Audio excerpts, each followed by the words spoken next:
Karena di ATM itu sudah hampa, di dompet juga hampa. Sepekat rindu semurni cinta.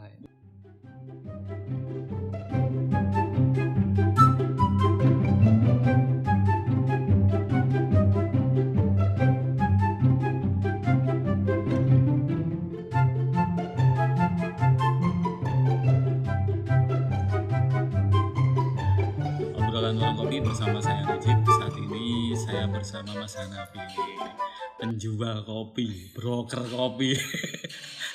Ya Mas, kabar Mas? Alhamdulillah apik Mas. Ya apik, ya sehat.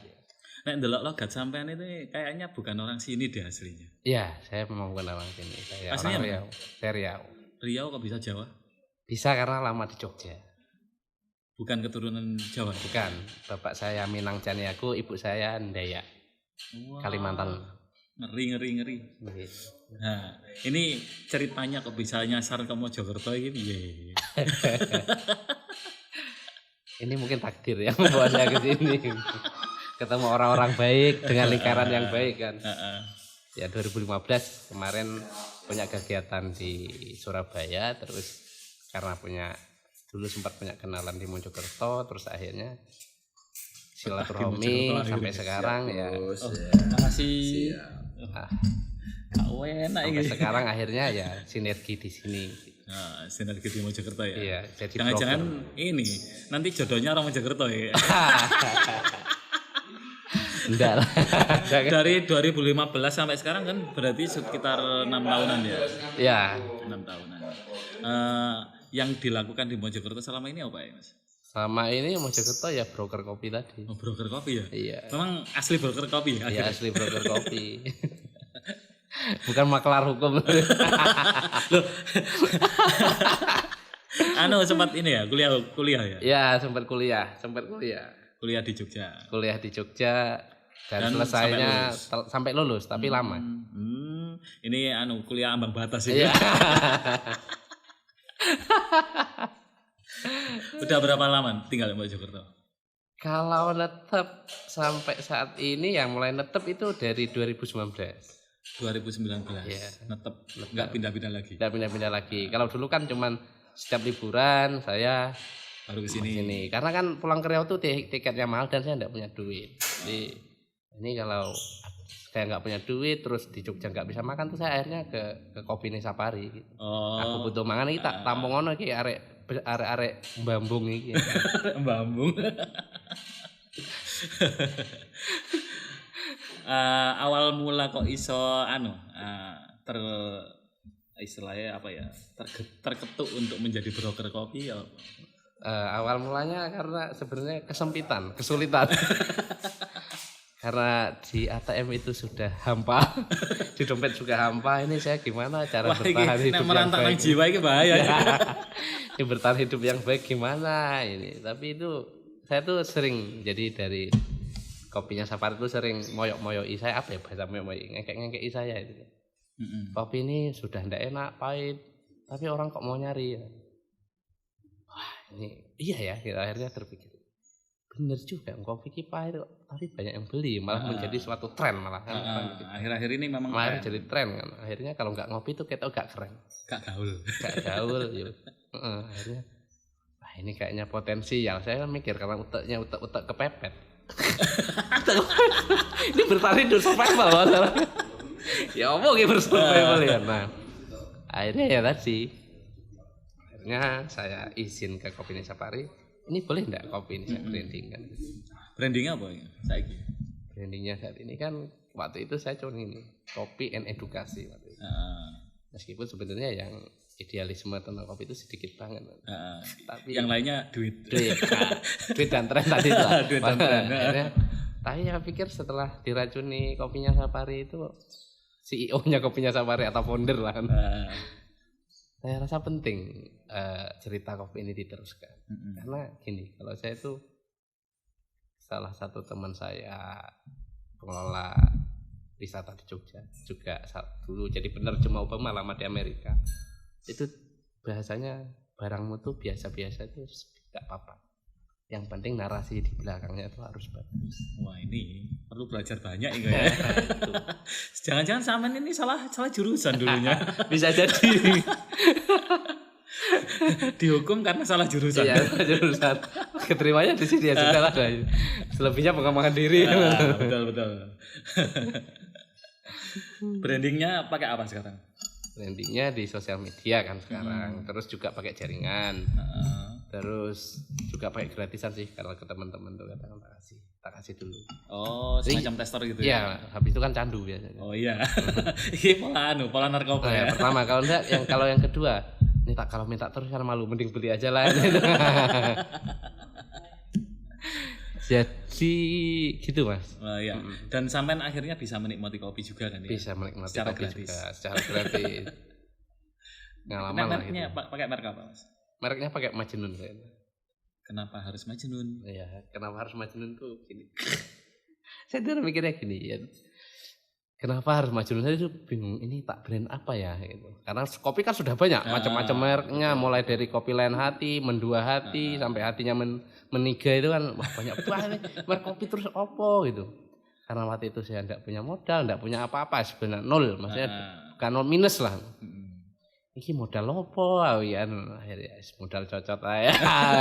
Saya modal cocot dan modal chatting kan akhirnya terbentuk Majnun itu. Menurut saya Majnun kan gendeng, maksudnya dalam bahasa Arab Majnun itu kan gendeng. Yo gendeng sih lah wong buka usaha ndak punya modal, ndak punya produk. Segila itu berarti ya. Segila itu kan. Sudah ndak punya modal, ndak punya produk, terus dodolan opo? Dodolan merek.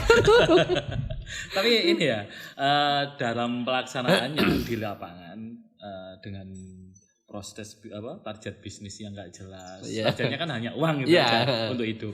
Kemudian pengembangan bisnis yang juga nggak tahu, modal yang nggak ada, produknya orang disambet dengan branding yang lain, dan akhirnya tapi ya tetap cuan ya Mas ya. Tetap cuan Mas, tetap cuan. Karena saat ini kalau saya tuh kirim ke barat paling jauh itu Riau ya. Ke timur itu sampai Sulawesi. Wow.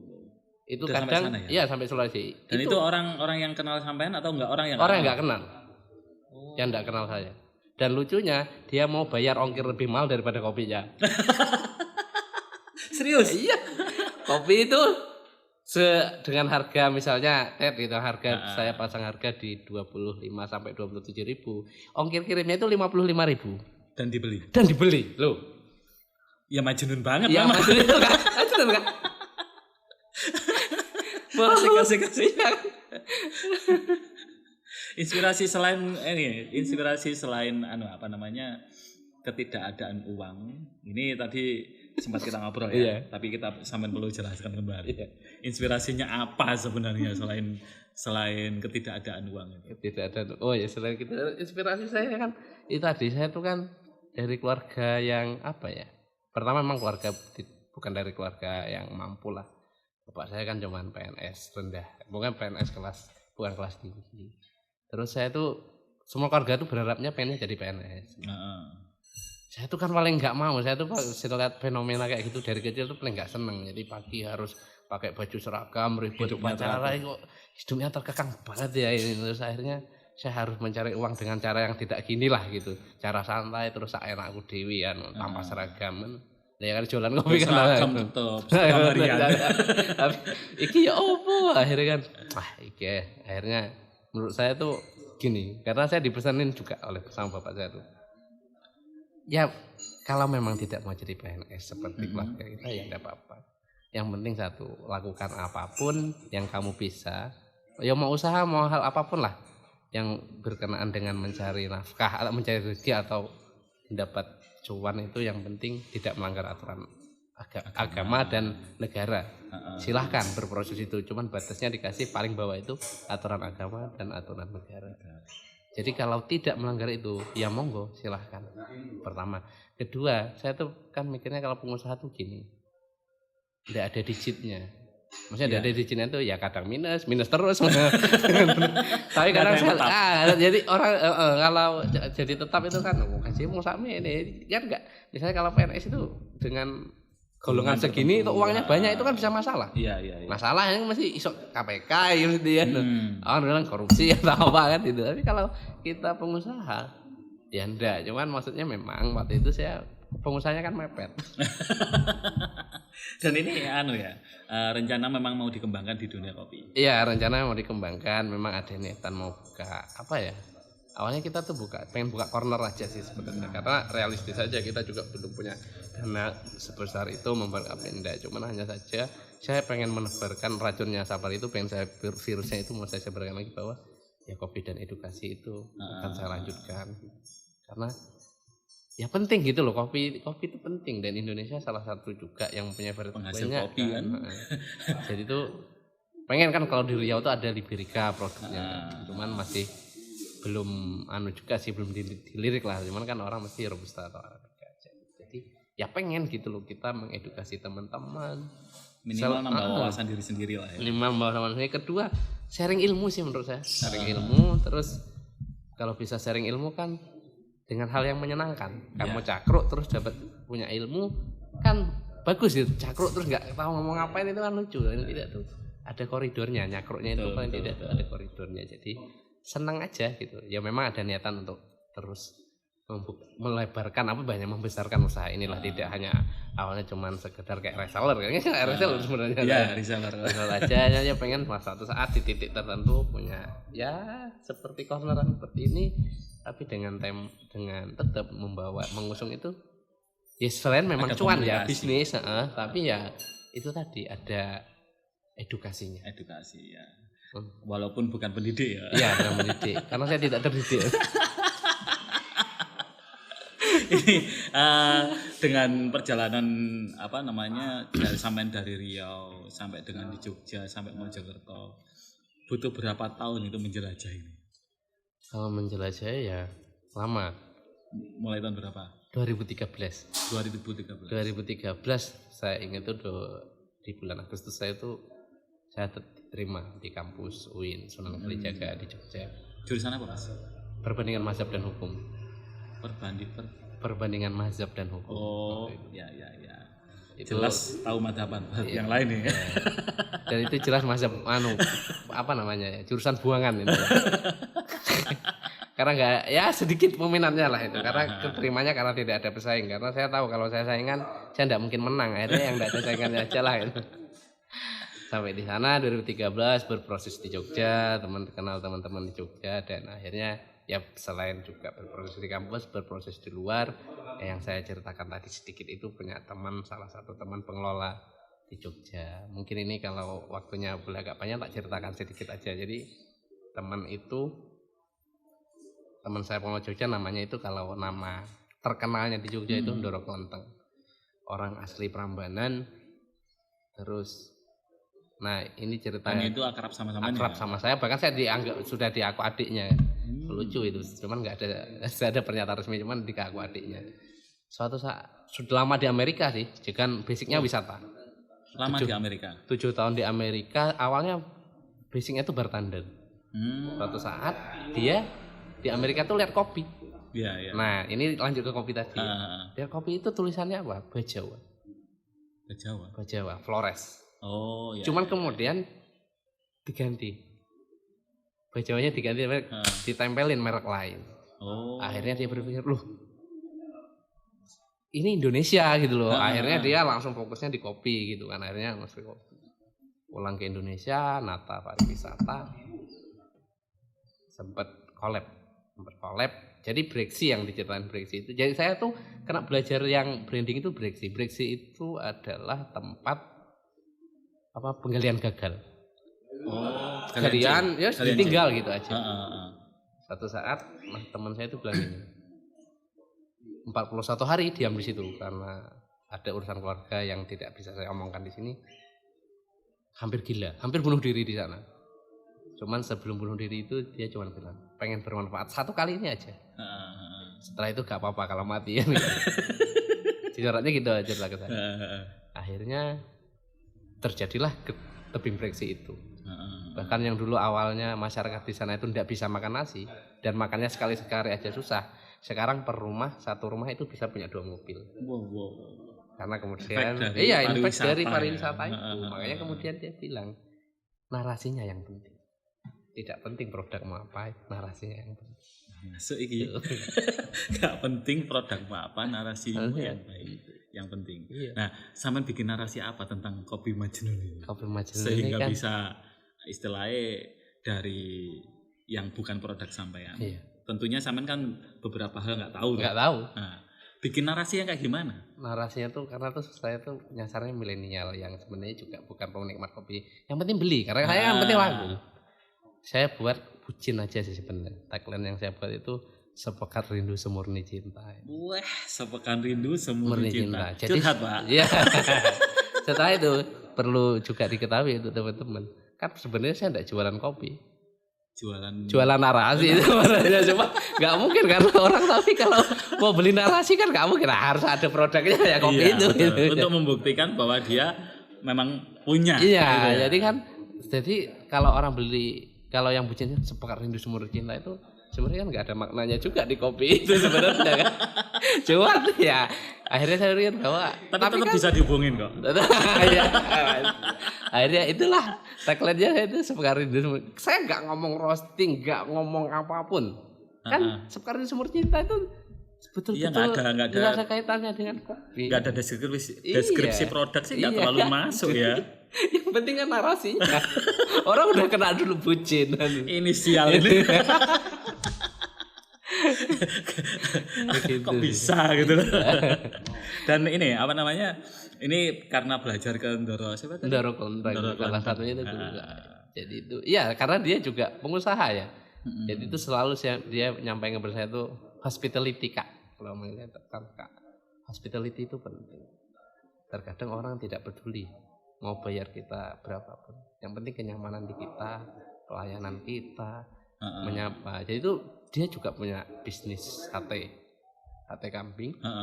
Itu perharinya di Jogja dengan tempatnya kecil banget kayak angkringan cuma tempatnya. Itu pembelinya 200 sampai 300 per malam. 200 sampai 300 per malam. Per kepala. Antri. Dia Dan bisa branding kayak gitu gimana? Salutnya saya itu gini. Dia kenal semua sama pelanggannya. Bisa ya? Diajak ngobrol, ditanyain enak apa enggak. Jadi mungkin ya ini karena mungkin nanti suatu saat tak undang ke sini orangnya. Boleh. Ayo. Tapi ini menurut saya hospitality-nya itu dapat karena orang tuh merasa dihargai, dihormati. Bahkan ketika dia masak itu enak bisa apa lihat. enggak, terus bisa lihat terus ditanya enak apa enggak. Kadang kan orang ya udah jual aja. Dia selalu memberikan space pendekatannya. Jadi akhirnya saya lihat itu penting hospitality itu. Merasa ini ya diperhatikan. Kan gimana kita tuh kan kalau kok ada ya penjual yang perhatian sama kita, bahkan kadang selalu nanya kabar, tanya kesehatan. Itu kan sebenarnya nggak ada hubungan, tapi kita akan merasa diperhatikan tuh kan. Ke situ aja lah saya lebih nyaman ya, karena paling tidak tuh saya merasa ada orang yang dekat gitu kan. Harga nomor sekian. Iya, harga kan akhirnya kayaknya nomor sekian karena kenyamanan itu penting kan. Karena kenyamanan itu penting. Akhirnya harganya. Hospitality-nya Majnun itu apa? Nah, hospitality-nya selain ini tadi apa namanya? Selain narasi ya. Hospitality Majnun itu selalu apa ya namanya? Kita tuh selalu membuat pelanggan kita itu selalu diutamakan. Karena juga saya belajar dari kopinya Safari. Jadi tidak penting apa ya bahasanya? Bukan masalah banyaknya orderan. Tapi meskipun hari itu dia pesan 100 gram, prioritaskan mereka. Karena mereka harus diutamakan. Hingga akhirnya harus mungkin kalau orang punya waktu karena kita tuh punya saya tuh selalu bukanya 24 jam. Oh gitu. Maksudnya 24 jam itu kita akan gantian kok. Misalnya ada yang melek, silakan dulu. Segera kita. Pokoknya kenyamanan lah kalau perlu. Ini itu. Ini berarti bukan main sendiri ya? Iya. Ada tim. Jadi kita harus melayani mereka karena kita ya hospitality-nya itu harus kita kasih. Gimana caranya? Karena gini, banyak orang penjual kopi di luar sana. Yang online kita banyak. Bahkan punya kita lebih mahal daripada punya mereka. Dan reseller kopi yang sama? Iya. Banyak juga kan itu. Tapi gimana caranya? Ya itu tadi, memprioritaskan mereka. Ya lebih dari apapun lah, intinya kita harus hospitality apa. Jadi akhirnya mereka tuh ready jawab. Nah, akhirnya teman-teman juga harus diedukasi karena mungkin yang beli itu akan tanya dan kamu juga harus menjawab itu gitu loh. Kamu nggak bisa ya kalau check out aja Kak enggak. Kalau bisa kan ketika ada nanya Kak kenapa sih harus kopi ini gitu, Min kenapa harus kopi ini, ya kita harus mengedukasi mereka. Betul. Jadi akhirnya ketika mereka beli di sini, selain beli aku juga dapat teman sharing yang kemudian mungkin mereka yang punya komunitas kopi masuk nggak sih kopi ini, akhirnya kita samain gitu. Jadi tagline-nya kita itu kan di edukasinya itu. Dan sialnya sampean bikin branding dengan narasi yang bagus, produk yang masuk. Sial ini. Ya itu jelas. Bagi saya itu sial banget. Kok enggak ada? Yang lain kok enggak gitu. Iya. Mungkin karena kurang edukasi. Tapi yang itu tadi cuma 2 hal ya itu tadi lah. Ini target kedepannya selain dijual di online, kan maunya bikin corner lah. pojok. Itu rencananya di mana itu? Rencananya sih saya pengennya di Jogja. Di Jogja ya. Namanya di Jogja. Jadi apa ya? Kan kalau di Jogja itu tempatnya orang pariwisata dan pelajar. Nah, ini komoditas yang bagus. Yang bagus untuk jualan. Kadang orang buang uang di sana. Kadang orang mau bayar berapapun untuk hanya sekedar. Jadi yang penting kita bangun kualitas kita yang lebih baik lagi, kita tata pelayanan yang lebih baik lagi, ya orang akan mau buang uang di kita kok. Cuma. Dan saya akan menunggu launching dari Majnun Corner. Oke. Sebelum ini kan ngalor gitu kan kita tadi tentang sampean dan tentang usaha sampean. Final statement ya tadi untuk teman-teman pengusaha di luar sana, jangan takut. Rezeki sudah ada yang ngatur, yang penting dibangun dengan baik, sosialnya ditata dengan baik, dan satu narasinya penting, dan hospitality untuk pelangganmu itu penting. Terima kasih. Narasi dan hospitality. Intinya situ ya Mas ya. Oke, lain kali bisa di-sharing lah. Siap. Oke, obrolan warung kopi sampai di sini. Saya Najib beserta Mas Hanafi undur diri. Sampai jumpa di episode berikutnya.